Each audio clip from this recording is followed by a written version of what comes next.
we study history, right? We look at the past, we study the past, we study the present. And at the same time, most of us are primarily thinking about the future. So why don't we study the future? Futures thinking is about establishing a mindset in terms of understanding how to anticipate different kinds of things that can happen in the near future, midterm future, and also even the long-term future. So I like to think that with tools in which you can begin to anticipate different things that could happen and also understand how much influence can I have, do I want to have, what other things do I need to pay attention to, you begin to reduce your anxiety and have a sense of agency or this ability to act instead of just react.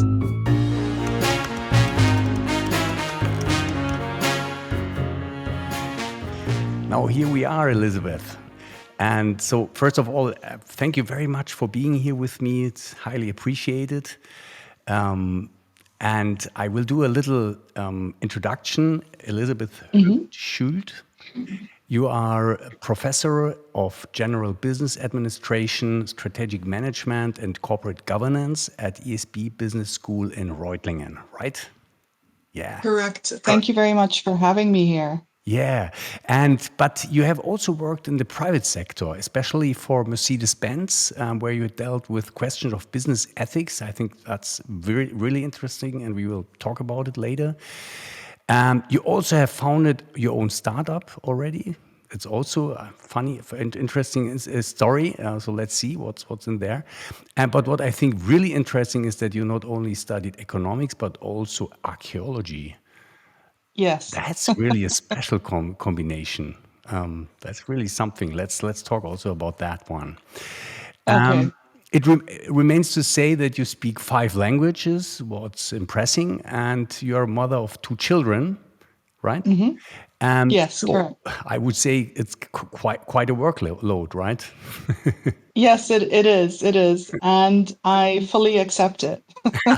And I thrive in it as well. Okay. Yeah. Okay.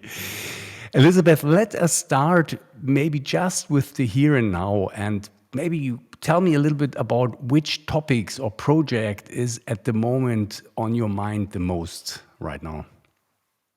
Sure. So thank you very much for that introduction. I really appreciate it. And we can go into archaeology and mixing that with business later on. Mm-hmm. So what's on my plate right now, what's keeping me busy right now is my Futures Thinking course for the ESB as part of the International Business Program. It is a new elective that we introduced last September. And why is it keeping me busy? Although I had a really great response and the students seem to have liked it. And we're talking about how interactive and how relevant it is right now, especially in a world of rapid change and uncertainty. It is because I think it's so important that perhaps we should go beyond just this one elective and also see how we can establish futures thinking in general, not just within this one university, but throughout other institutions of higher education. And my dream is to actually introduce futures thinking or something similar to it, which is called futures literacy, even in primary schools or perhaps secondary schools. The reason for this is we study history, right? Yeah. We look at the past, we study the past, we study the present. And at the same time, most of us are primarily thinking about the future. So why don't we study the future? Mm-hmm. So these are lots of different thoughts that are going through my head. Mm-hmm. And at the same time, I'm quite practical and realistic. That's why one step at a time, futures thinking at ESB. Okay, great. Elizabeth, maybe can you tell me and the listeners a little bit more about what is behind this term futures thinking? What are the tools? What is the goal? What's the approach? Mm-hmm. Thank you for that question. Futures thinking is a part of a larger field called futures research or future studies. Most people start to smile or laugh when I say I am a futurist because some things like a crystal ball or tarot cards or reading tea leaves immediately come to their minds because they think I guess that's how you predict the future, right? Or you need some kind of AI system to do some financial forecasts. And I think, nope, that's not what I do. Futures thinking is about establishing a mindset in terms of understanding how to anticipate different kinds of things that can happen in the near future, midterm future, and also even the long-term future. And it's not just a mindset, it's also a set of tools. It's a set of methods and processes that you can implement on a personal level, but also at an organizational level to help you come up, for example, with scenarios, to help you anticipate how to deal with different types of change, to help you understand what mega trends are, to help you understand what those trends mean for your business, but also to have the freedom and the imagination and the bravery to think about what it is that you actually want to see happen in the future.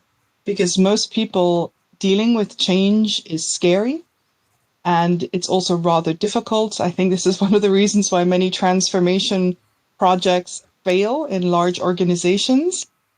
And if you add transformation to the future, meaning 2, 5, or 10 years, that adds to the complexity and uncertainty and anxiety.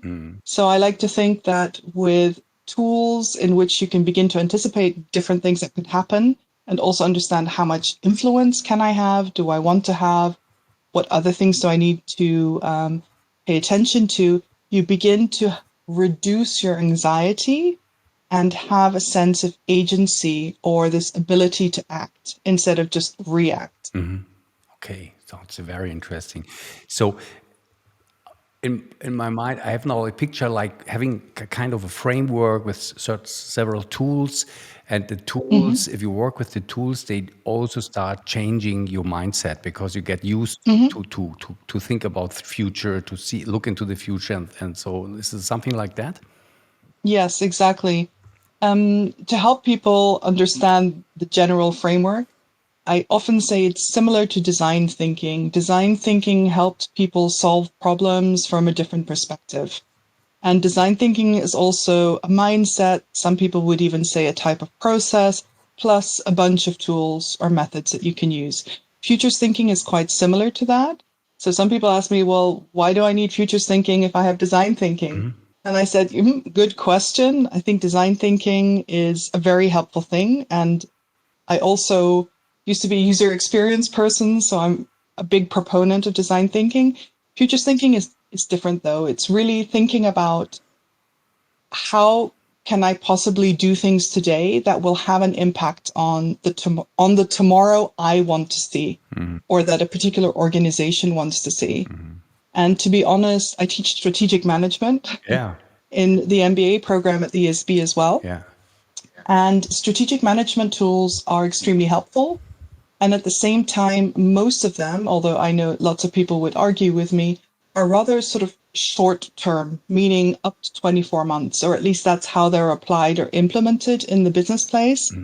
And I think one of the reasons is that because it's scary to think, and obviously, yes, you can't predict the future, but even to do kind of scenario planning and stuff is not a typical activity for most companies. There are some companies who do so.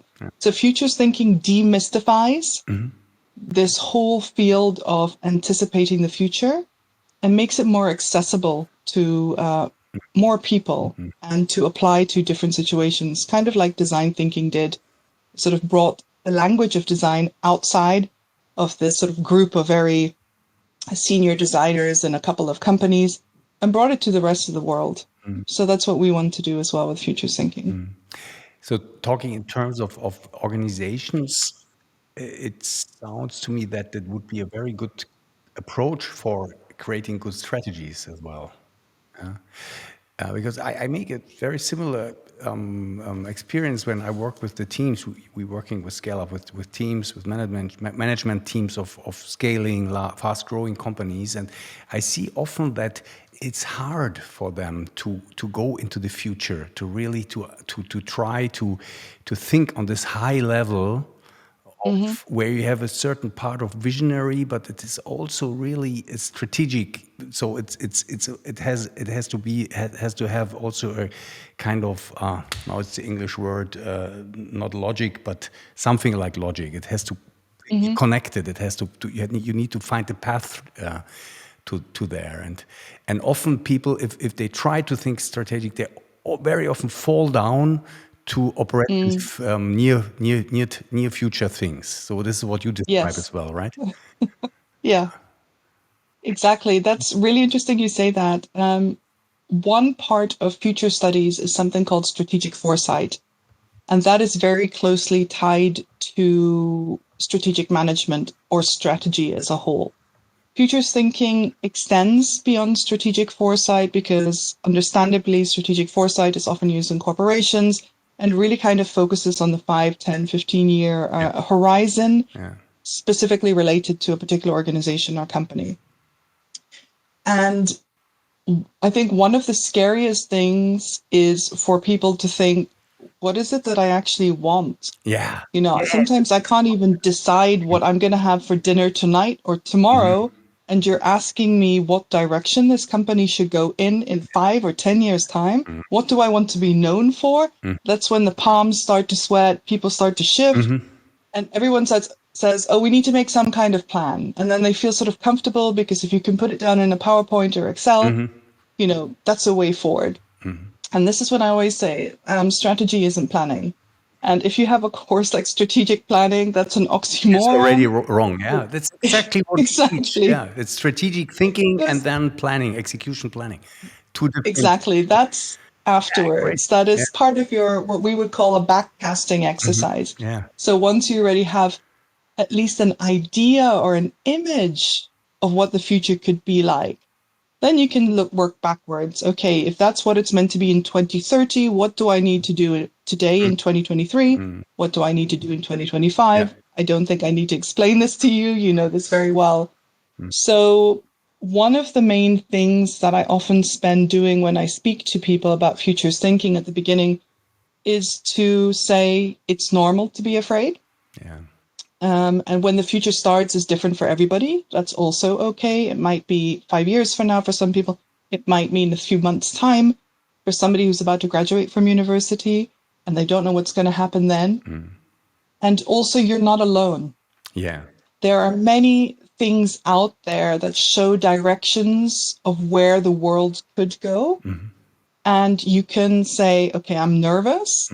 However, I know there's data out there. So everyone thinks it's just creative and innovative and it's all free for all. I'm like, no. We use a lot of data. Yeah. This is a mixed methods course. Okay. It's qualitative and quantitative. Okay.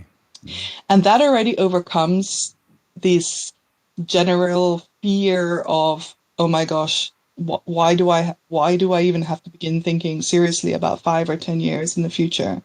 And there are games that we can play, and that there are methods that are pretty easy to learn that you could start at the beginning of the course to help overcome this sort of, it's like your stomach clenches and you start breaking out into a cold sweat. And then you think, well, it's all, you know, esoteric anyways. There's no way in heck we can possibly think of a vision just like that. It's true. You can't just come up with a vision with a click of your fingers.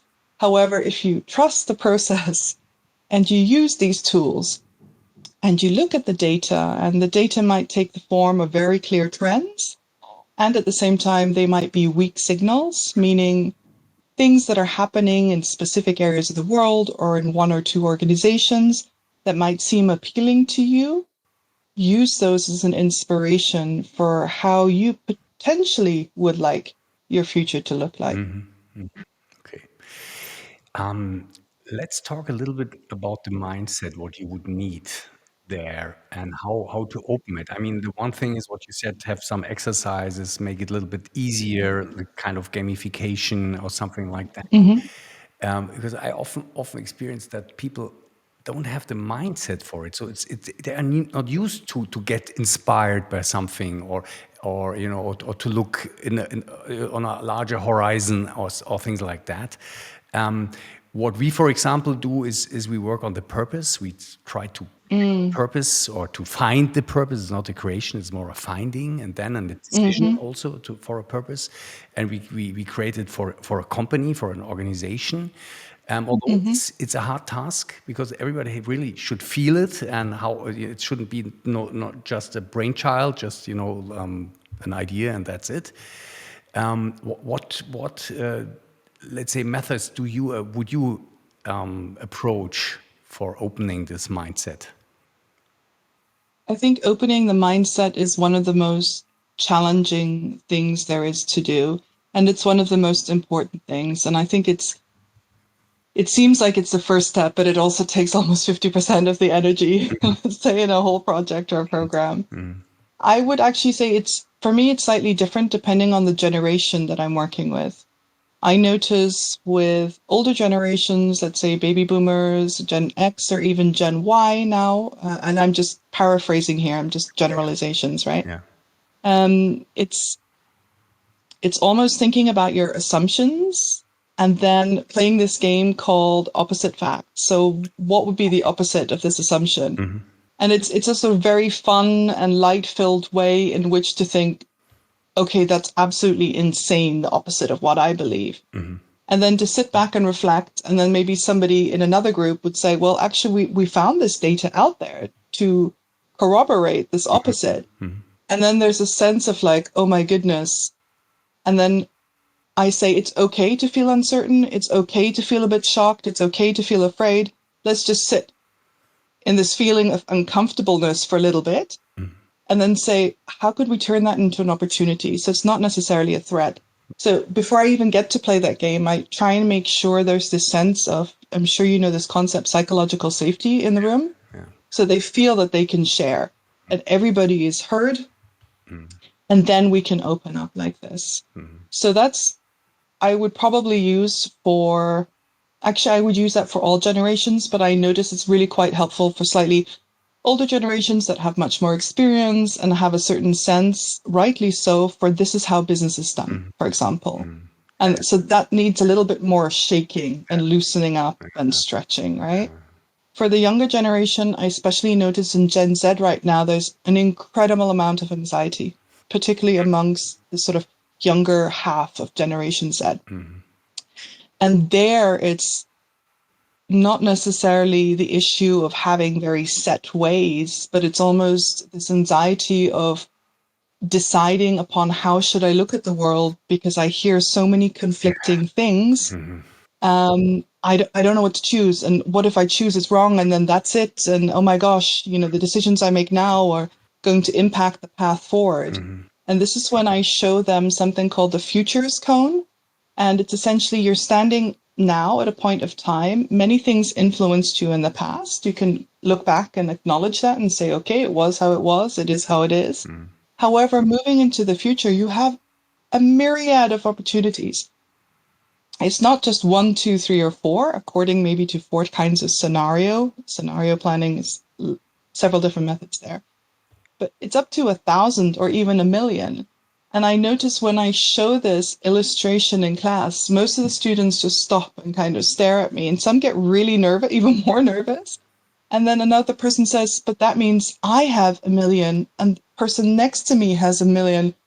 And it's sort of, yes, it's overwhelming. And at the same time, it's, oh, I have choice. Oh, yeah. And perhaps it's not so set in stone as I thought it would be, as in making a decision to choose to study business or choose to study psychology. There is flexibility. And at the same time, realizing me making a conscious choice now is better than maybe me making some kind of passive choice, because not choosing is also a choice. So I notice with the younger Gen Zs, opening it up in the sense of like, wow, look at all this possibility for you and you can do something is helpful in sort of establishing the futures thinking mindset with them. What I like a lot is this, what you described, this moment of uncertainty. This moment is like a hovering moment of uncertainty and to let's say to learn an ability to cope with that, because it's it's a very important moment, because it's the open one, it's the open spot at that moment. And And what I also like is I just had an association that we don't need string theory to have eternal possibilities of Mhm. how the world could be created or create itself, or we can create the world. Yeah. So it's really going up, opening like that. So that's Mhm. that's really nice. Elizabeth, one question, because I just thought about. Um, I'm sure. I guess you know Otto Scharmer. Does this Mhm. theory you from him Yes, somehow play a role for you? totally. I really appreciate Otto Scharmer's work, and I have all of his books. Yeah. And I also really like his ideas about social theater and the need to almost play out on a stage with a massive group of people the way a new system should be restructured. It's incredibly impactful. And in parallel, I also very much appreciate and also use the work of a futurist called Sohail Eniatullah. He described and essentially created or developed, however you want to describe it, a method called causal layered analysis, or CLA for short. And I'm not exactly sure, but I do think it came out slightly before Theory U, but I'm not 100% sure. Okay. It's quite similar, excuse me, and it really sort of deconstructs assumptions that we have in the field. So you sort of go down, and instead of the U from Theory U, Sohail Inyatullah always uses an iceberg. So he calls the first layer that we need to understand the litany. And it's the tip of the iceberg. That's what you see in your newspaper headlines. And then you have the second level, causes. This is what an expert would describe why this is happening in the world. This is why we have certain issues. And then we have the worldview level, which philosophers, I guess like yourself, would say is the ontological perspective. You know, this is sort of like how certain groups or societies or individuals see the world. And at the fourth level, which I find much more concrete in comparison to Theory U, is the level of the myth or the metaphor. Yeah. Okay. These are the sort of ur narratives, the stories that we continuously tell ourselves. And I really appreciate CLA because lots of change projects and transformation efforts in companies always stay at the top two levels. Yeah. If you're lucky, you get to the third, but more often than not, you will never get to the fourth. And what's helpful is you figure out what's the KPI, what's the key performance indicator for the continuation of this myth or metaphor, so things don't change. And then obviously, like Theory U, it goes up again. So you think, okay, in an ideal world, somewhere I would like to live in the future, what would be my myth or metaphor? And what would I start measuring? Because what I measure today is what determines what will happen in the world, what will manifest in the world tomorrow and, a year from now and a decade from now. And then you're like, okay, what's the worldview necessary? What's this ontology that's essential to bring across this metaphor? And then this the causes level and then the litany.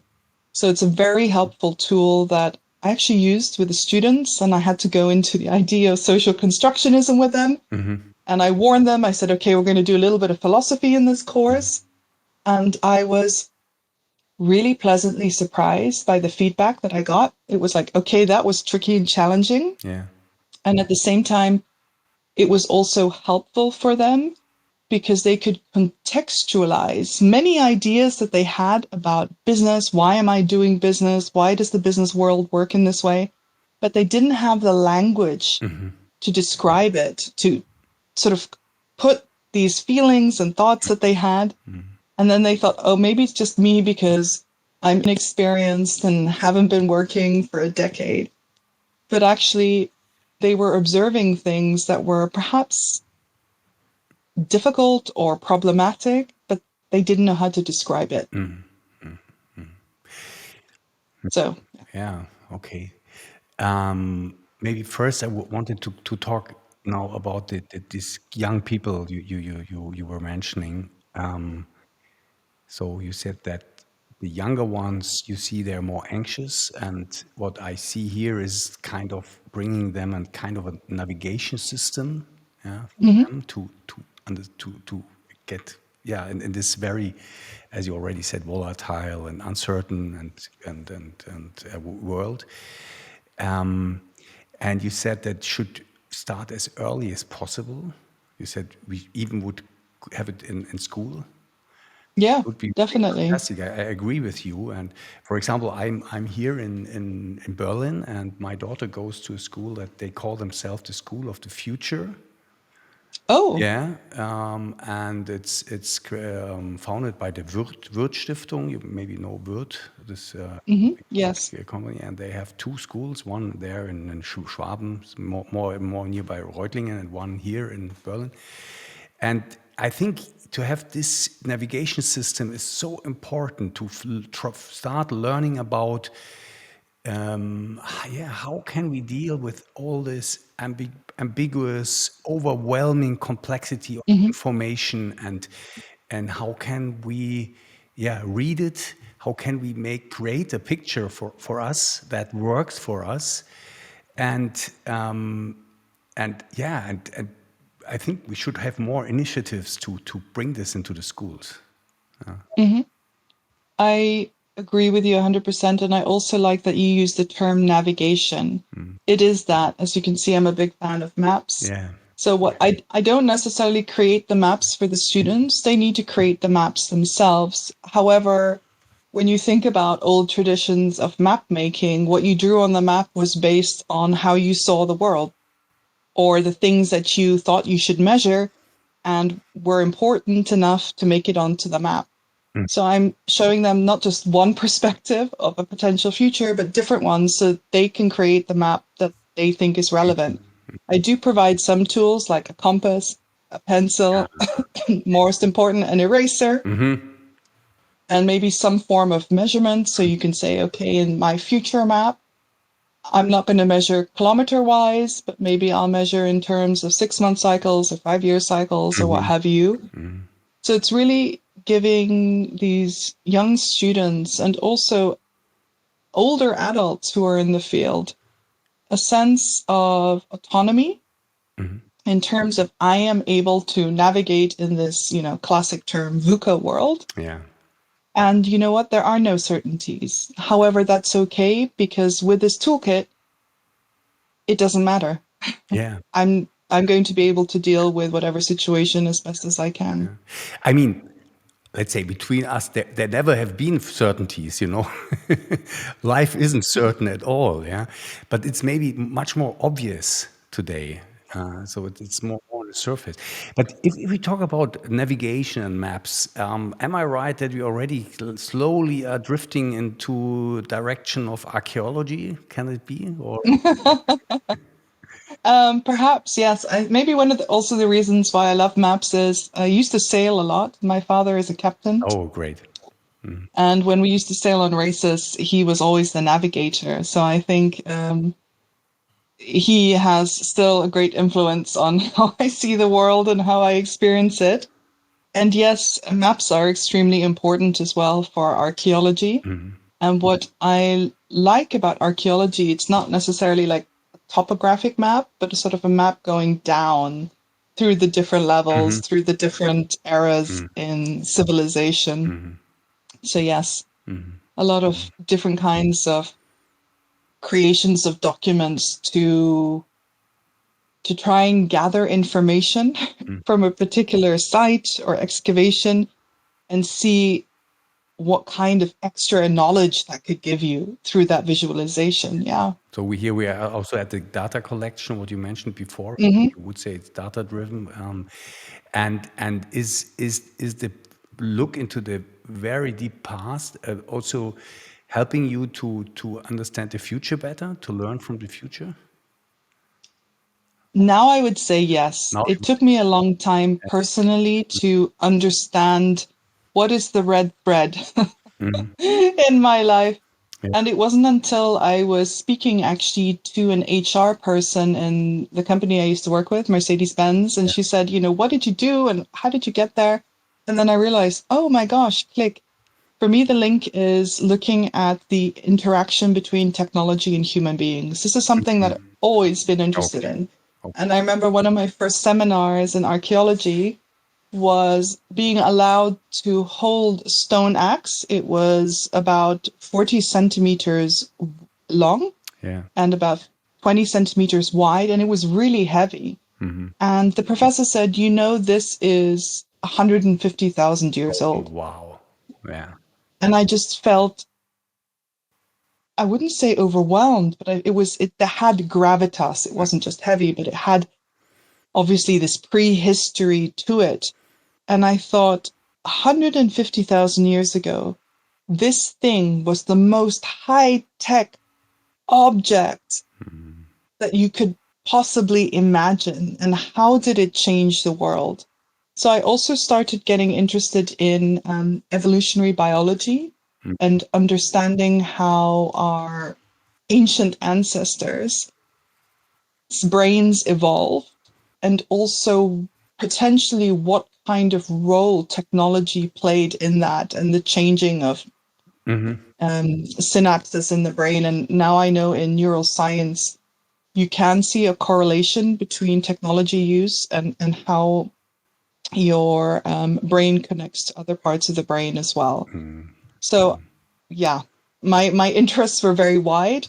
And this is why later on I went into user experience. I was a bit of an IT geek in high school. I used to program.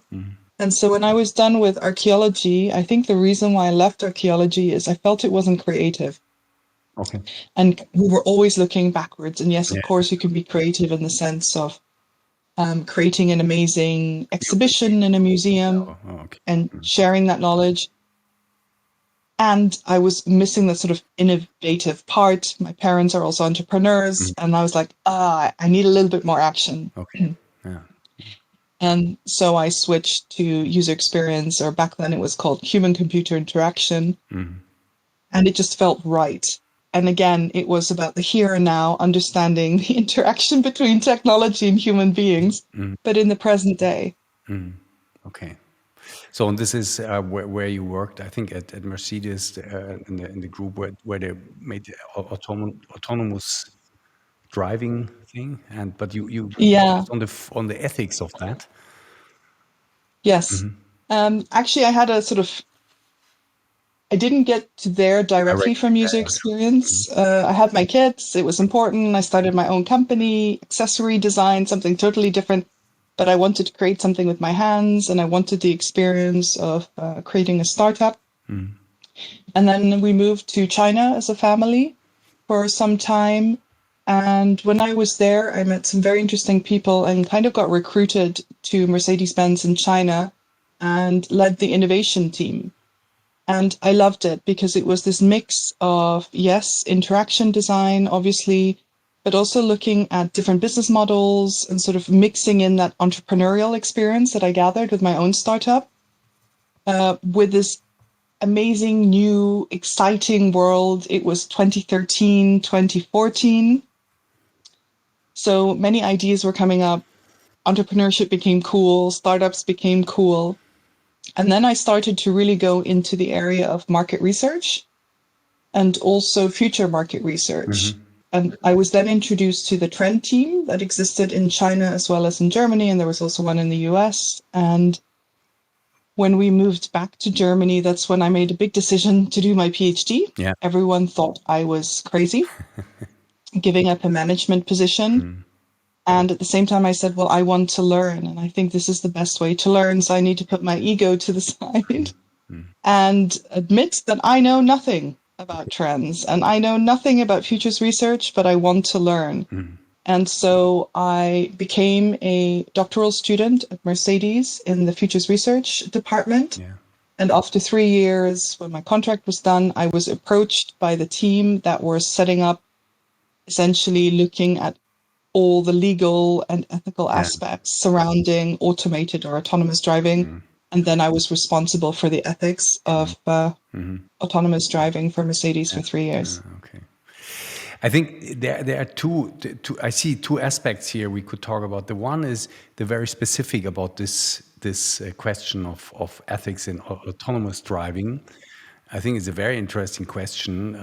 If the computer need to make a decision where at least one people would be harmed, but it has to do a decision because anyhow somebody would be harmed. So what would be then the decision, and who would be responsible then? So I think this is something that's interesting. But there's also the general thing. But maybe let's first talk about the specific question. So what questions did you have at that time? That's funny that you bring that up. The system has to make a choice. That's one of the first things everybody thinks about when they think about artificial intelligence, massive robots in the form of cars, and is it going to be the grandmother or the child? Yeah. And they keep, as in they, meaning many people, especially in the media, mentioning the trolley problem. Yeah. And the trolley problem is this ancient problem, there's a trolley kind of out of control, and the trolley driver has to decide whether to go on the left track or the right track, and then maybe there are 5 people tied down on the left track and there are 2 people tied down on the right track. That exact problem does not exist in the area of autonomous vehicles. I just have to clear that up right now. Thank you very much for this enlightenment. Nobody is tied down. Okay, Yes. it's not so determined as it is. I understand the appeal of the trolley problem because it's nice to speak about. It's explosive, it creates lots of clicks, and it's easy to test in the sense of, let's say, this MIT experiment that they had. And at the same time, it's not really what the ethics of autonomous vehicles is all about. Okay, what's it? I always say the ethics of autonomous vehicles is about determining how safe is safe enough. Meaning, how safe does your system have to be before you allow it to be on the streets? Yeah. And how do you define safety? Is it road traffic law? Oh, hang on a minute. Road traffic law was written for human drivers. Can we interpret that one-to-one? Where are the white spots? How do we cover the white spots? According to which values? And this is where I introduce the concept of ethics by design into the development of the automated vehicle systems. And I also helped co-create the artificial intelligence principles, which are much more high level, to help designers and developers make informed decisions and understand the consequences of their decisions. Because I say that, technology is not neutral, and design and development are applied ethics. Because when you make a design decision, you often don't realize how much it is based on subjective attributes like your own experience, how you grew up, what university you went to, and you maybe not intentionally, but just, because that's how things have always been done, make a choice and don't realize, oh, I'm only collecting one type of data. I didn't realize we needed to train the system on many different types of data, for example. Yeah.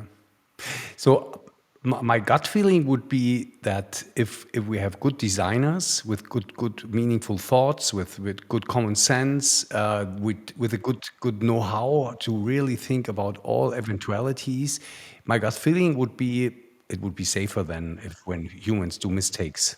So that's what I feel here.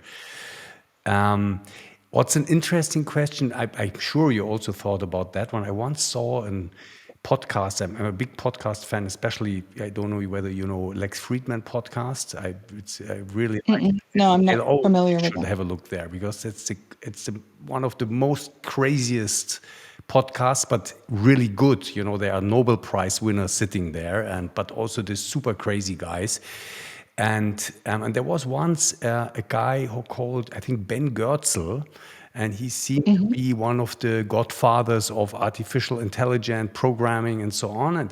And he was such a crazy guy sitting with a hat, a leopard hat, there, but in my age, So and they talked about a very specific question. It was about what happens when the intelligence starts creating its own ethics.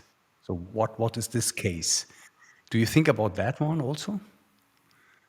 I do. It's a little bit more far-fetched, and at the end of the day, I only have 24 hours Yeah, sure. and a certain amount of Yeah, cognitive capability. yeah, So I have given some of that to the idea of when potentially the systems have evolved enough that they are also capable of understanding what is good, and I put my little quote marks, and what is bad. yeah.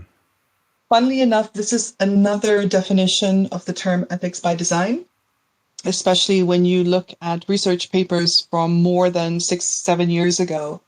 And it was a group of academics, researchers, and designers who were wondering how to deal with exactly the situation that you described. And I don't think there is one perfect solution from the human perspective about that. And if we think about how AI systems are trained nowadays and the data that they consume and process in different ways, I think it's even more important for human beings to really understand and articulate what is important to us, what is good, what's bad, what's right, what's wrong, how do we achieve the good, and sometimes codify that in sense of guidelines. It sounds pretty boring, and sometimes it is excruciatingly painful in the sense that you need a lot of people at the table, you need a lot of time to discuss this. And I think it's actually a smart thing to do now when we have the Yeah, time to talk about this, rather than yeah, like, mhm, like, oh, that happened sooner than I thought. And I think we can just look at the progress of ChatGPT to see how some things can develop much faster than maybe even a professor of AI would mhm. have said they would have done. Yeah, okay. So yes, I think us being clear Mhm, about what helps us determine our own ethics mhm, is helpful, because then hopefully we can be a good example for mhm, systems in the future. mhm. Yeah, okay, I see that that's a big thing, and but let's go back more to the more specific, more to the human being, and maybe let's take back the loop to what you told about this futurist thinking approach and the navigation system, what can be created or gained for young people, because ethics start with human beings right here now first of all. And I would like to know, what do you think, how can we as humanity but also as single persons, how can we bring it together, this, let's say, economic interests on the one side, all these technical things that we could do and can do, and on the other side to balance it with an ethical approach that is good for as many people as possible? That is maybe, I wouldn't say $1 million, but the $1 billion question. Yeah. I actually teach business ethics as well. And one of the great motivators for me to teach business ethics within a business school is to make the students aware that the decisions that they make don't necessarily only have an impact on their personal future or whatever future they're trying to get towards. It also has consequences in many different ways. And those consequences can express themselves, for example, whether or not a company will decide to become much more environmentally sustainable and perhaps put aside traditional ideas of business, meaning profit above all else, or shareholder value, as the most important aspect of deciding whether or not you're going to do a project. Like I said, this kind of goes back to, what do you want to measure? So it's becoming aware of what KPIs we have in the business world or in society in general, and to make them explicit, and to not only make them explicit, but also to show what the consequences of those KPIs are. So if we're only really talking about shareholder value, profit, then that's going to be interpreted or end up in a very specific world, the world that we're in. And we see, not necessarily for the long term, a very good option for us. So us making decisions today can help us navigate towards a much more sustainable world. And I'm not just talking about environmentally sustainable.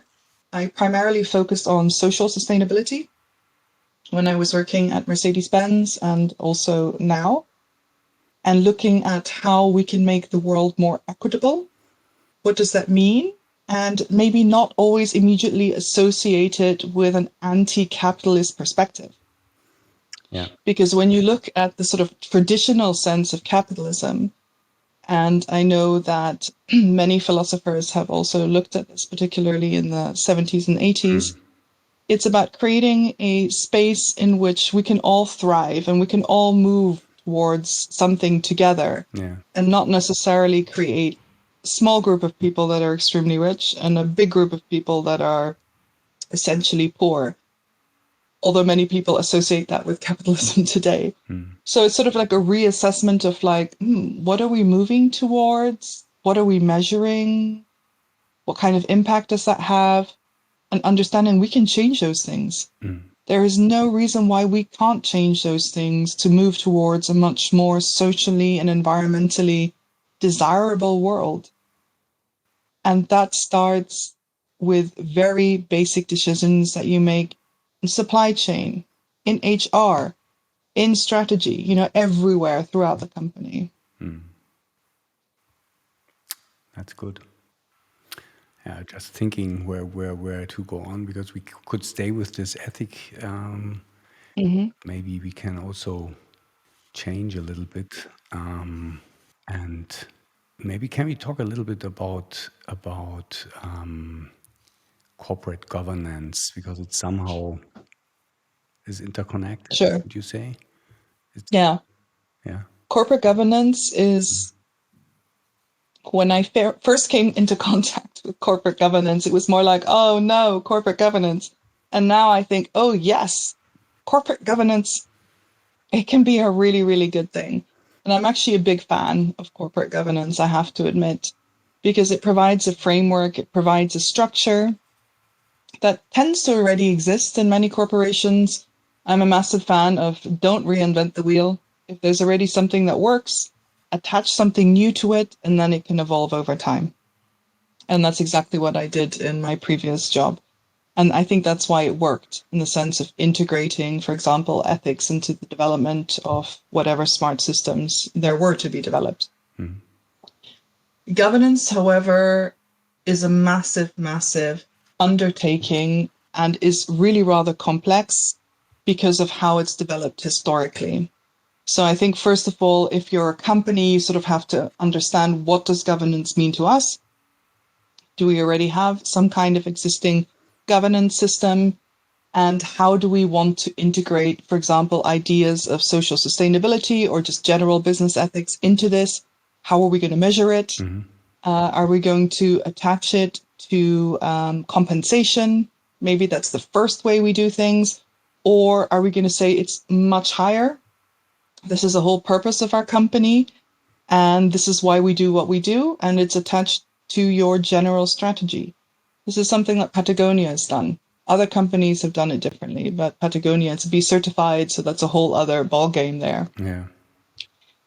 So, yes, I am a big fan of governance. I think it is extremely helpful because, to a certain extent, if you are in a business, you do have to measure, you do have to evaluate, you do have to prove to your shareholders, if you have shareholders, you do have to show to your many stakeholders, for example, an advisory board, along with a supervisory board, along with the government that, let's say, your business is working in, this is what we're doing and this is why it's a good thing and this is how it's also helping you achieve your own goals. How do we know this? We have our governance system in place. This is what we're measuring and this is what we can show you, the results of the things that we've measured. Okay. You said that you shouldn't invent the wheel new, and it's kind of a framework. Can you say maybe 1-2 words about what would you say are the main pillars of a good governance system? I think some of the main pillars of a good governance system is it sort of fits rather well in the general organizational structure. And I think it's really important not just to sort of stick it on to what the organization looks like. I mean, this is a little bit more tricky for companies that have been around for a while, because then you will most likely get accused, especially if you're focusing on environmental issues, of, for example, greenwashing. So it sort of has to be embedded in the core of your business. For example, how do you do strategy? How do you do development? How do you do marketing? How do you do sales? How could governance work in those different places? I think it's also important to distinguish between the different elements of governance.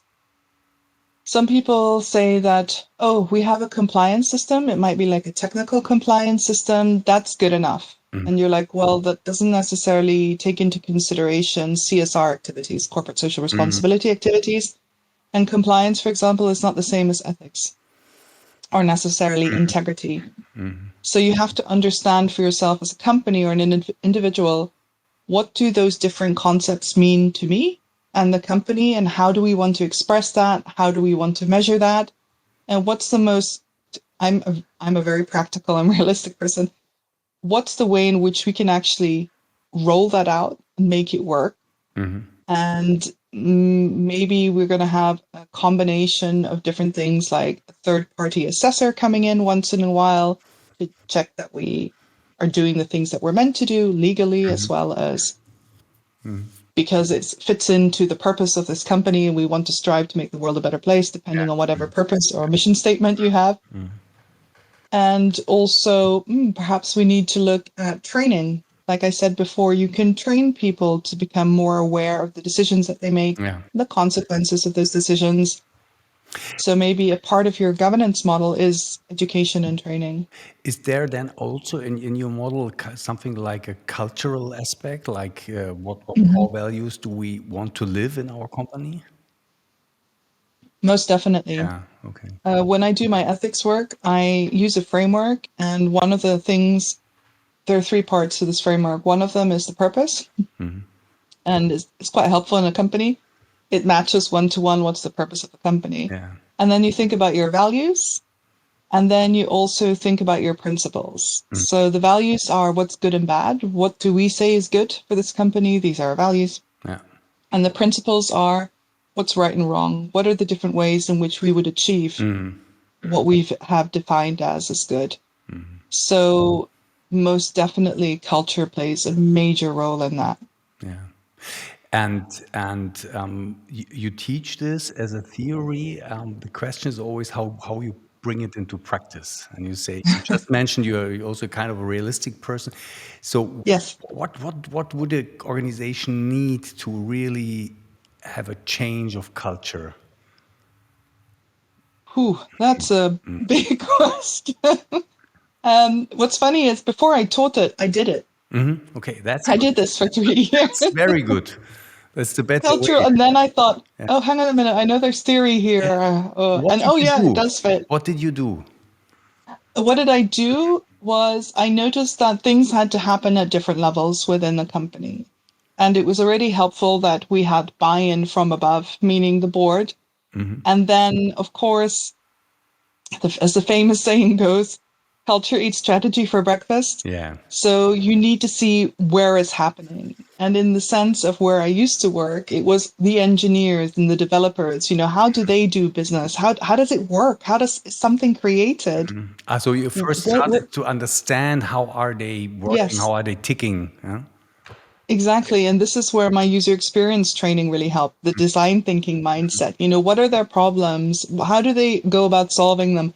How can we do this better? And then, how about ethics? How does that fit in along with technical compliance and law? Maybe some people say we don't need it because we have law and technical compliance. And we're doing everything above the board. We've learned our lesson, Dieselgate.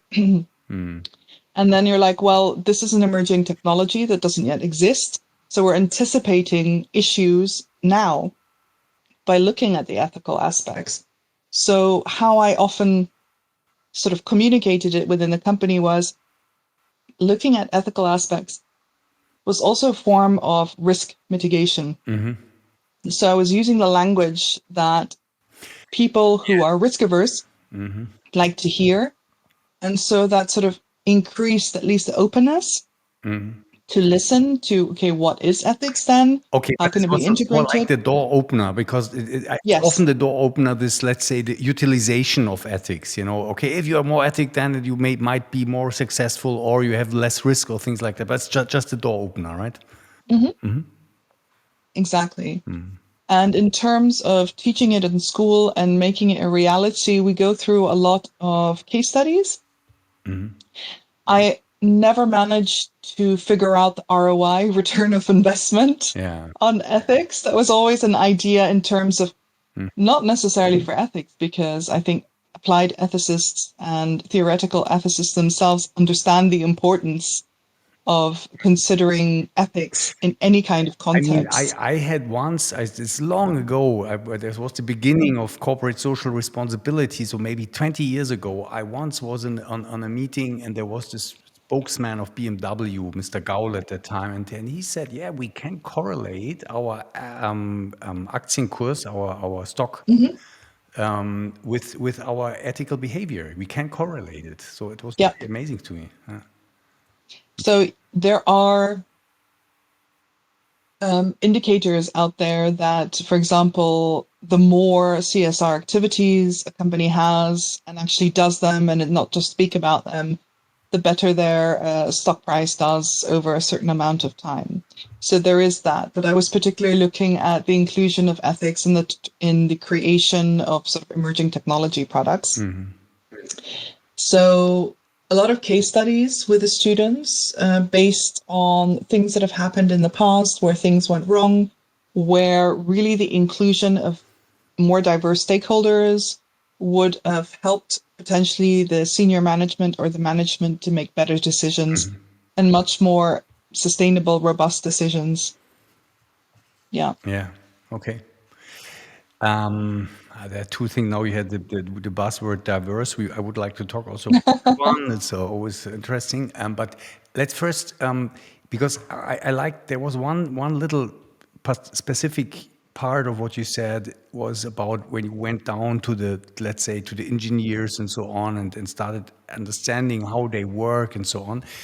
It is what we call, when we work at Scale, we have a very pragmatic approach, and we always say we try first of all to bring what is implicit in the organization and know-how on culture onto the surface. That's the first step. Yes. Because then we know how we are, what is our special mixture of values and so on. And that's the thing where we can build on.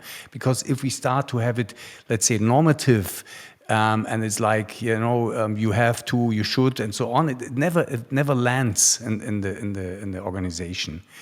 But I'm always wondering, how would it work in big organization? Because the organization we consult are like between 50 and 1,000 employees, yeah, or 20 and 1,000 employees. So this is a different game than if you have Mercedes-Benz or companies like that, big corporates.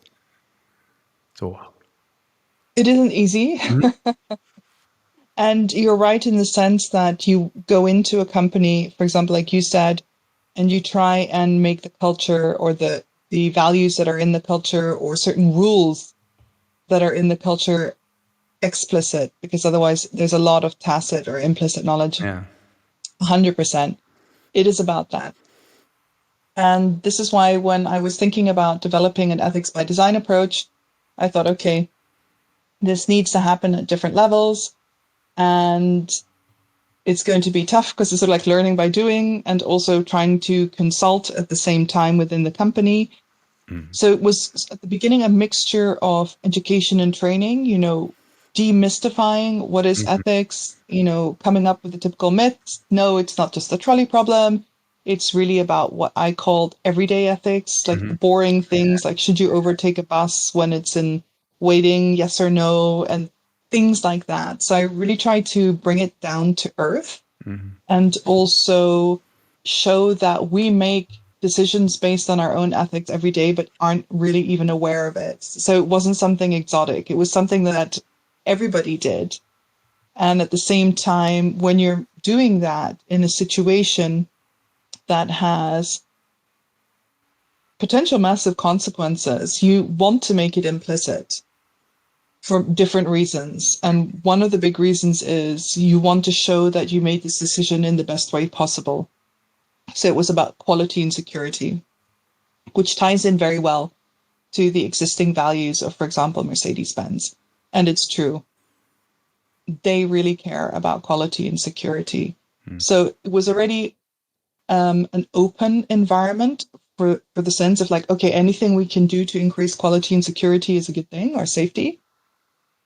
And at the other side, it also had to be very practical. It's like, how can you interpret ethics into the day-to-day work? So showing how that could be done, showing how an ethics perspective went beyond the legal one, for example, really added to the credibility of myself and the other members of the team, and also sitting with them, being with them. It's like a physical thing as well. You know, every day I was in meetings for at least 2 hours, creating line by line requirements for new systems, showing the willingness to do that. So it was a combination of many different things. It's not just like, okay, one training and off you go. That's not going to work. Okay. So really push. Building trust. Building trust. Okay. And isn't it the right English term, perseverance, or how is the word? Perseverance? Perseverance. Yeah, is it the one? Yeah. So keeping, staying with it and going on. Yeah. Okay. And understanding, okay, this is not something I can turn around within 3 months. It's also quite a new thing. People are a little bit wary of it because of the hype that was in the media about the trolley problem. And it was like taking that myth away and realizing, oh, it's about safety. Okay, I can understand that concept. We can build on it. And towards the end, before I left, and that was also one of the reasons why I thought, okay, now it's okay for me to leave. Many of the engineers would be like, oh, I have an ethics issue. Beth, what about, isn't this an ethics? So they would come up with it. And I said, okay, my job is done. And that was fantastic. You made really a culture shift there. And isn't it I hope so. one person? Yeah, but that's really fantastic, really. We should interview one of the. How long is it ago now? 5 years, 3 years when you left? No, it hasn't even been a year since I've left. So we should put our microphone and ask how is ethics going today? Yeah. Or they should have a picture of you in the car. I don't know. They're probably like, she was annoying. Okay, let's shift a little bit. One thing, because I think many of our listeners are entrepreneurs, CEOs, so they are interested in things like, for example, strategy development, and I heard you're also a strategic management professor. So let's have maybe some sentences about what would you say is maybe what is the central point of strategy development? There are some famous things like Michael Porter. You need to differentiate, or others. So what would you say is the central point from today? As in, what is strategy? Yeah. Yeah. Do you want the business school answer or my personal answer? I want your personal answer. So I do. Just like the business school answer, it is about creating value, I believe, at the end of the day, and figuring out how you're going to create value long term. I think it's really important to have long term as part of it. Some people may argue, your strategy can change all the time. Therefore, why does it always have to be 5 or 10 years? I guess me being a futurist, I am interested in the long view. Yeah. And I do think it's important. And when you say creating value, how you interpret value is also dependent on the companies, dependent on the person. For me, value, it's not just about making sure that we make the most profit or we increase our shareholder value and we can always grow like a hockey stick from quarter to quarter. It's not necessarily that. I associate creating value with making sure that what you're producing and what you're putting out there, especially if you're a company, not just a person, is, it sounds cheesy, but almost like giving back and also giving forward to society on many different levels. Because you want to play, I always say, the infinite game. I don't know if you know that book Oh, from yes. Simon Sinek. Yeah, that's fantastic. I love it. And I think it's about creating value as part of that infinite game. So that's how I see strategy. It's thinking about how are we going to do this? And also, why are we going to do this? What does value mean to us? And how can we play this game together with everybody? Yeah, okay. So it's like levels building up. So maybe the first level was long ago. It was how to create value for the shareholders. Then maybe we started with creating value for the customers. And I think it was a very important move. It changed a lot, and now we are creating value for everybody, or for the system, or for the planet, or Yeah, how big we want to make it. I agree. Okay. So it's a little bit of old school business school there and a lot of hopefulness and looking forward as well. Okay, great. Thank you very much, Elizabeth, or Beth, as I learned. Okay, so let's. We're already quite deep now into all your expertise. Maybe let's shift now a little bit the scene and go more into your personal experience. We talked about that. You just mentioned diversity. You're a professor on the university. Would you say everybody today has the same chance, or are there still inequalities on universities, first of all? Well, I've just joined, so I have a very fresh perspective and I cannot talk about this historically as a disclaimer, sort of. Yeah. Okay. I'm not sure if everybody has the same chance because, as we know, depending on, for example, your socio-demographic status or your socio-economic status, more or less options are available to you growing up. Yeah. I'm very fortunate in the sense that I had a very supportive PhD supervisor who, when I completed my PhD really recently in 2021, said, I think you should go into the area of academia. And I thought, well, I'm a practitioner. I love research. I love the scientific work. And come on, I did 2 masters, so maybe I do like the area of academia. So I had that option open to me. And at the same time, I also noticed during my interviewing process, there was this desire for more diverse staff, particularly professors, for many different reasons. We know why diversity is so important and how helpful and beneficial it is. Yeah. And I think it's also really dependent on how universities promote themselves and do their recruiting to make sure that they can get the most maybe diverse range of applicants possible. That's also part of it. So it's really kind of complex. And in general, I do think that every single academic institution would benefit from a diverse or at least a heterogeneous group of employees, staff, Brains. co-creators. Yeah. Creators. Yeah. Experiences, point of view, angles. Exactly.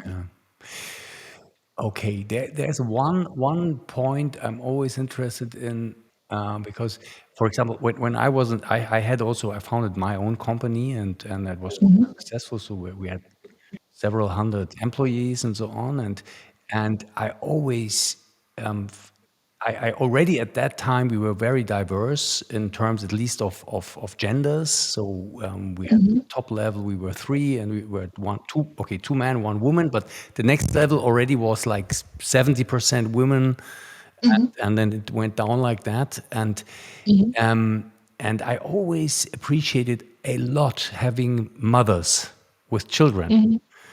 Several reasons, but I see the other side of the coin, and I think it is today somehow a source of inequality, because if it comes to having children, having a family, we very fast flip into the old patterns.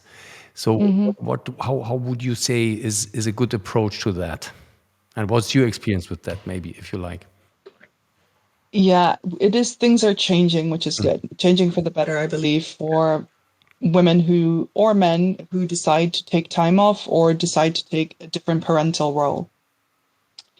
And at the same time, when you see the findings, I think of the last Bertelsmann study that came out last year, it's sort of shocking even to me in this day and age that women have a price, particularly in Germany, when they decide to have a child, more than one child, Yeah. and you can see the pay disparities. Yeah. I was stunned. I was angered by this. And at the same time, I thought, well, if the system's not in place to support different forms of moving forward with your career or deciding how you do career, no wonder.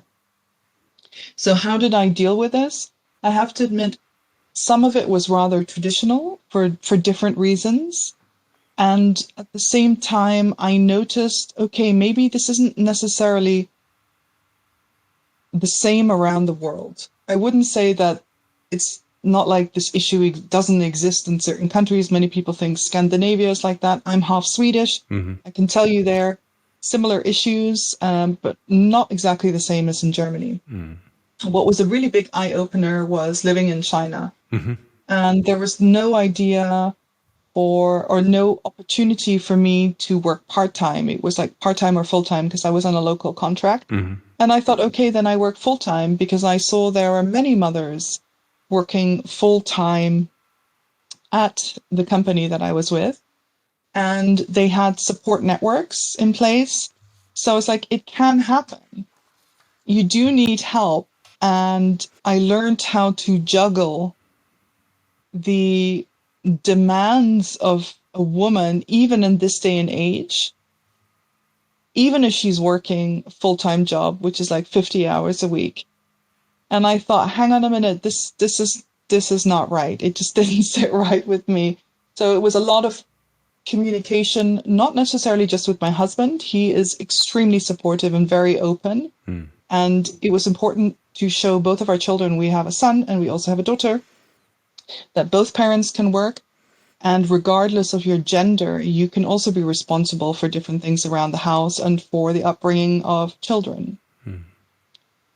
And also, what was sometimes much more challenging was communicating that to the older generation, to my parents, to my in-laws, to my aunts and uncles, and saying, oh, lucky you that you can go out for a dinner or a weekend away while your husband babysits. I'm like, he's not babysitting. He's looking after our collective children.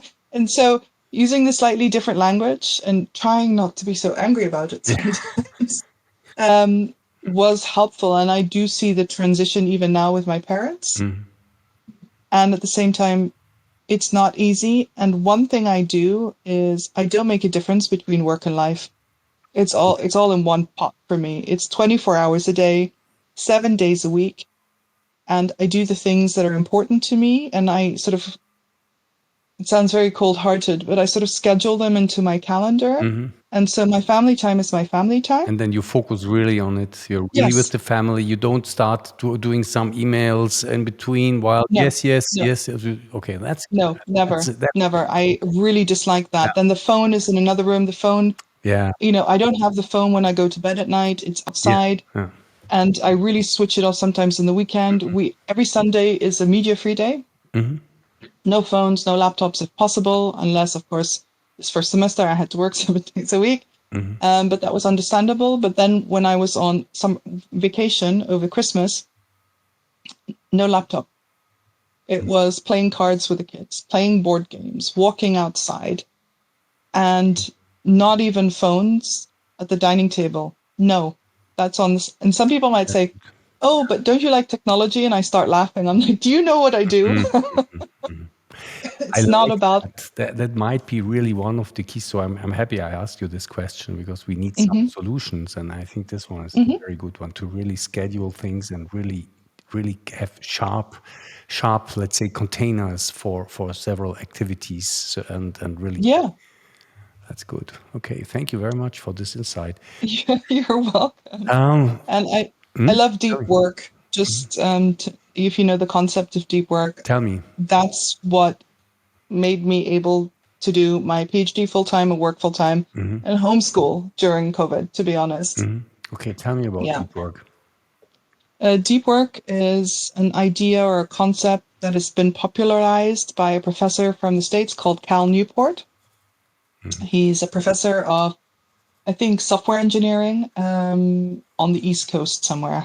I don't know exactly where. I think Washington, D.C. And he says, divide up your day into certain chunks, because at the end of the day, how much can we really concentrate?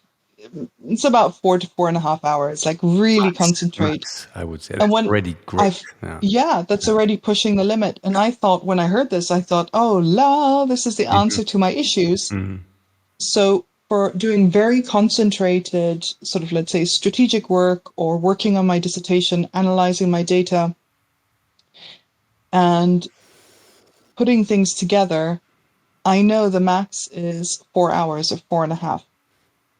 And then around that, you can time block other things like email and, general checkup, catch up, team meeting or something like that. Do you know what I mean? Yeah. And that really shifted the focus. And I realized at the end of the day, I only have a certain amount of energy.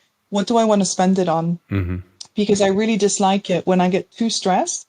And then I get really grumpy, especially with my kids. And that's not right. It's unfair to them. I feel like a terrible mother. It's horrible for everyone. I know that. Okay, it reminds me on what we had at the beginning, strategic planning. This mix-up of everything. Yes. And then you don't do anything really good. And so it's like keeping it apart, and then you're really good at that things.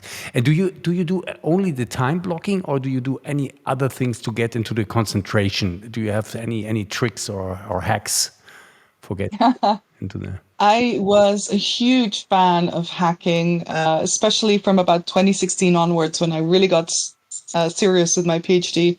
And I can only recommend this one course called The Habit of Ferocity on this platform called Mind Valley. Perhaps you know of it? No.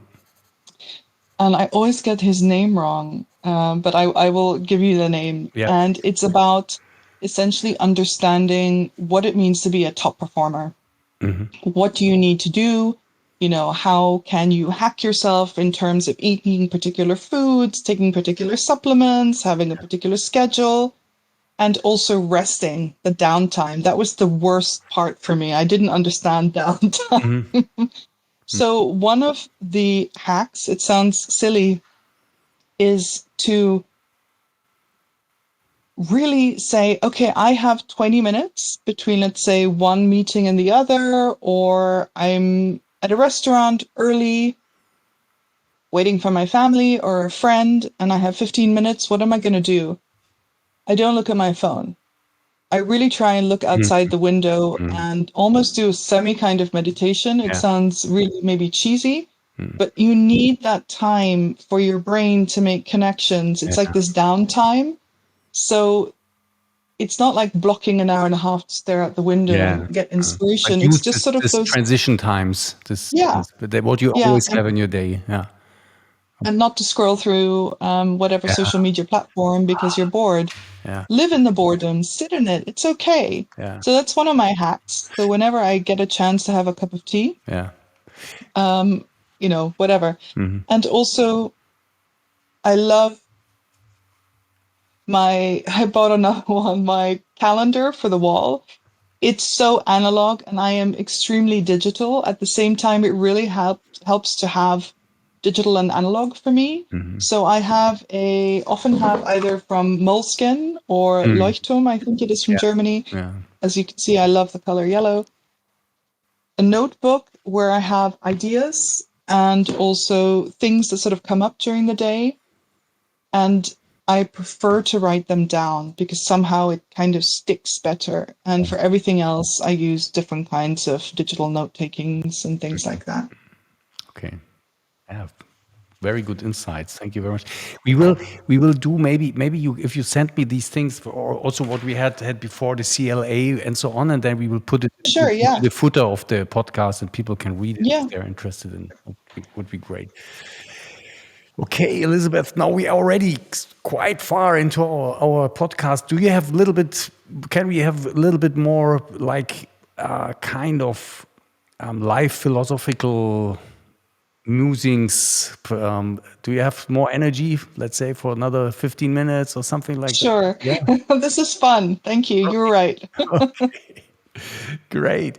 So, for example, we talked about core values before. What would you say if you could choose? What would you say would be the top three core values in humanity? If you could put them, stamp them on the earth on all humans, Ooh. Oh my gosh, for all of humanity. That's a or do you think massive it's too less? Three. that's a massive Yeah, responsibility. that's true. There is one, and this is because I love this value and I live by this value. It's curiosity Oh yeah. and maybe the willingness to learn. I think that is essential. This is really, really important. And I think another value is that is extremely important to me is equity. I specifically use equity and not equality because they're two slightly different things.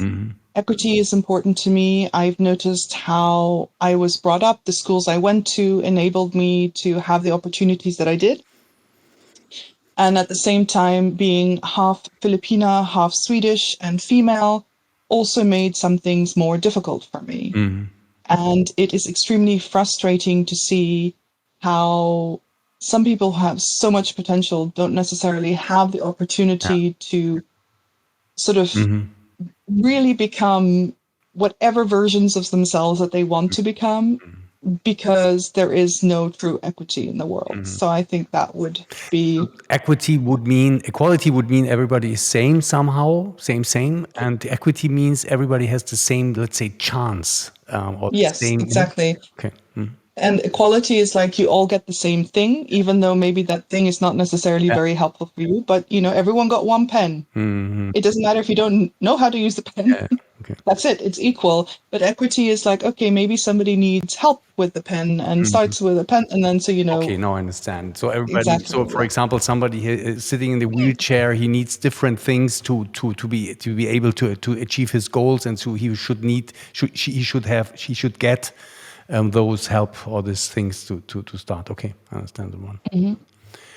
Okay, great. And I think the last one just is, I think it doesn't really sound like a value. So maybe I would translate it into openness, or at least the willingness to listen to somebody else, even though they have a very different world perspective to you, and you might not be very comfortable with it, just so you can begin to talk. I think that is extremely important, especially in this day and age right now. The first and the last one would be also a very good remedy against fear. Yeah, because I liked very much in the beginning your approach. As you said, you need to be brave to look into the future, and I agree Yes. with you because people, it's like the homeostatic force in us. We want to keep everything the same because we know it, and as long it somehow feels safe, even if it's Yes. not safe at all, but it feels safe. And so how can we get out of that? And so I think curiosity is a very good remedy, and the openness even more. They're somehow connected. Yeah. Exactly. And it's sort of maybe a different aspect of the curiosity because you can be curious, but you stay in your field and you don't look left or right. Yeah. So I think looking left or right or up and down would be important too. That's interesting that you said about homeostasis and this desire for stasis and stability. Yeah. I completely understand it. I think many human beings strive for that, understandably so. And when you think about biology, stasis is essentially death. So I think understanding that Yeah. movement change is normal also helps in overcoming that fear. Yeah, that's good. That's a good picture. Stasis is death. I agree with that. When you see it in nature, there are certain plants, for example, I think oak trees, if they the moment when they start dying is the moment when they are grown out, if they stop growing, then that's the moment where they are dying. So, okay, thank you. Okay, let me see. Maybe because you're such a let's say curious person, and you have so much know-how. If there is something you would be able to know, which is far away from you now, what would it be? As in, if I could learn something Yeah. or know something that. Yeah, it's today impossible to know, but you could choose now. That's all of the future. Um, Something impossible to know if I would like to know it today.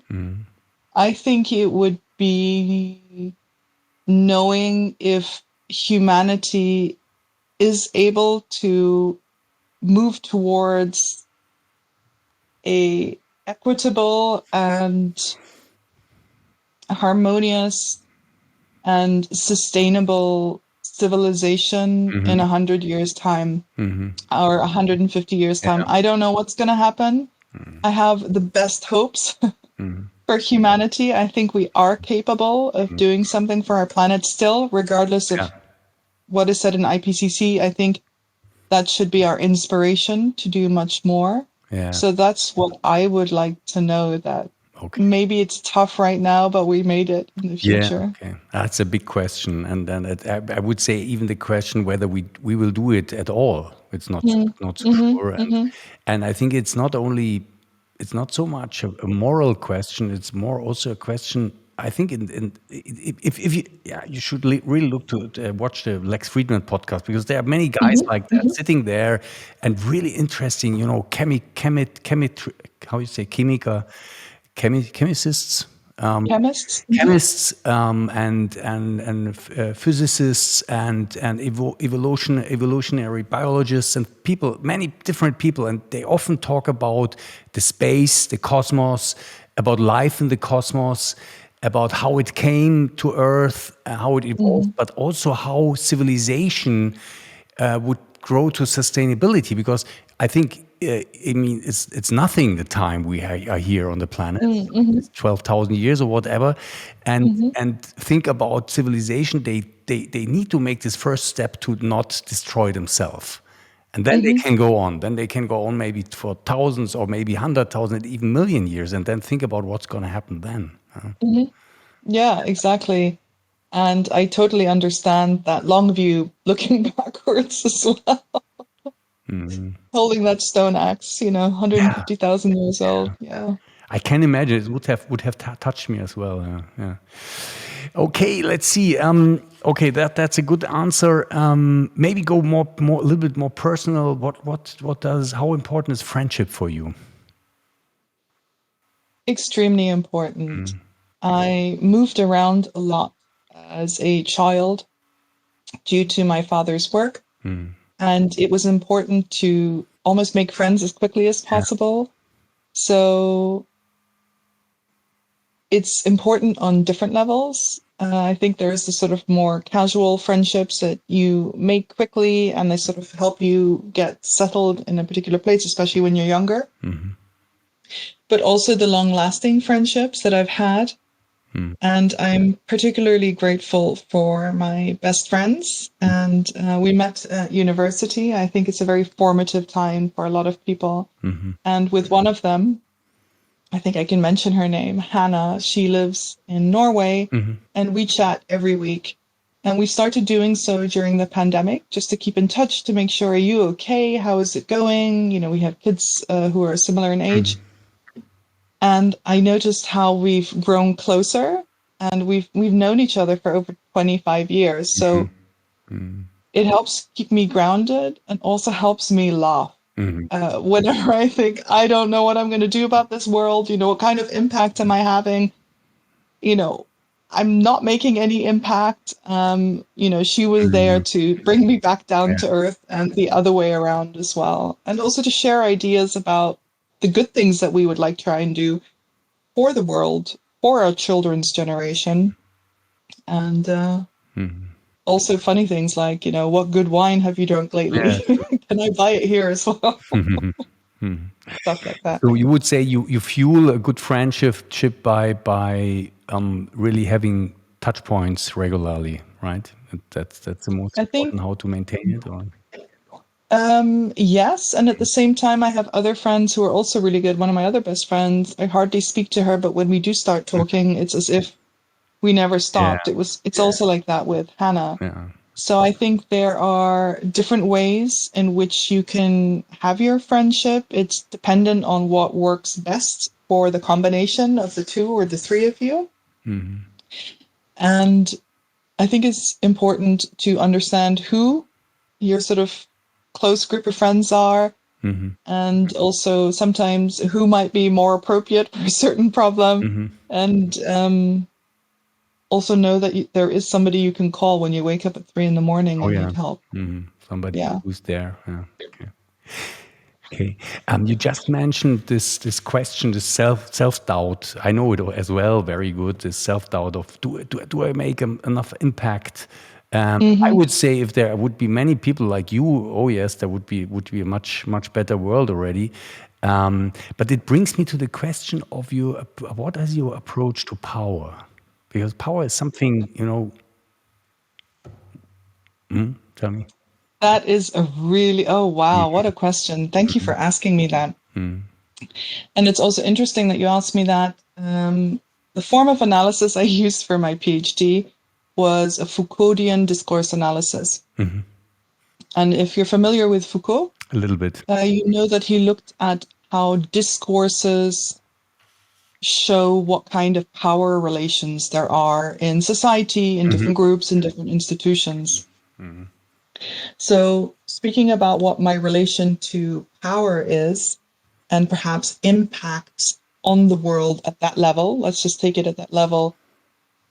I think that we are all capable of using our own power and tools to amplify what we want to tell the world. Obviously, I hope that people do this for the good.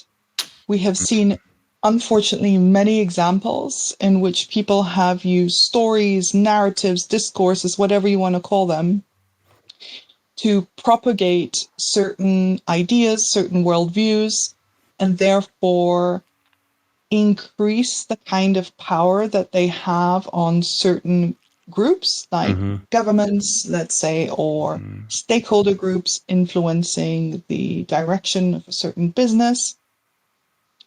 So I think individuals do have potentially more power than perhaps they think they have. Oh, that's a good one. Yeah. Yeah. And changing, let's say, those power dimensions is also possible. And at the same time, it is rather complicated. Yeah. And I'm not talking about, let's say, oh, we need to change the law or something like this. I think there's a lot of opportunity to create new stories of how we would like the world to look like, or how we think an equitable world would look like, and communicate those stories so people out there realize we have more choice than maybe we thought we did. And also to make values explicit, like you were talking about, because then you realize maybe these values that were not serving you in a particular company, because that's why your culture has an issue right now, have a particular power over you, and you need to almost bring them to the surface to look at them and say, you know what, you're not helping me anymore. I don't like feeling powerless to all these implicit values. We're going to make a conscious decision to change them and empower ourselves. Okay. Yeah, so this is, I would say, connected with my picture that power is first of all a kind of an energy. It's neutral. It's the ability to move things or to change Yeah. things or to impact. It's an impact energy. And but what we often see, as you already mentioned, is that people misuse it somehow. Very often, it's interesting that people start with a very positive approach, maybe a positive goal, and then they get more powerful. And power seemed to have one Eigenschaft, one thing. Attribute? Yeah, one attribute. It is somehow corrupting you. It has the potential to corrupt your ego, because it let your ego grow, and your ego thinks, "Oh, that's good. It feels really good. I want more of that." And then suddenly it starts, choosing things that generate more power, but are not anymore in the goal, in the original goal. So, and this is known, and this is why maybe many people have a very negative connotation to power, and they, oh no, no power. We just need to solve it differently. But I'm with you. I think humans should be aware about their power and should be able to use it, because then, yeah, Yes, I agree. And also, particularly those who have traditionally been perceived as having low power yeah, and not having any power.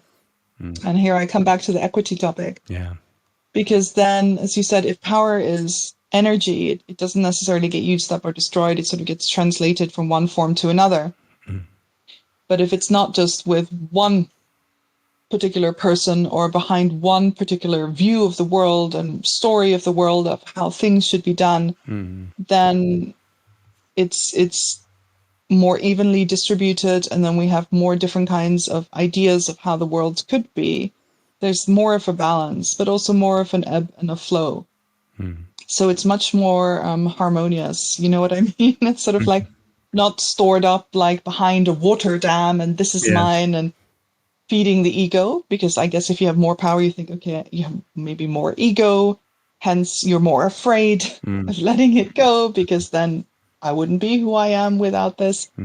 So you're sort of moving away from that image towards, oh, just like I use energy to switch on a light to achieve yeah, something, maybe I can use this power to create a better environment for disadvantaged groups, or yeah, to deal with the lack of biodiversity that's yeah, happening now and stuff like that. yeah. Yeah. Or even simpler, just to create a better life for my children. Or yeah, Yeah. yeah. Wonderful. But maybe do you have any question brought I along? do have I do have a question, and I'm so happy you started talking about mindset and different ways of looking at the world. So I wanted to ask you, how do you help people to at least start thinking about or seeing the world in different ways? It's just what coming up, and it's a maybe unexpected answer. But my if I talk now about direct interaction with people, and for me there's a very simple formula: is appreciation. It seems strange, but if I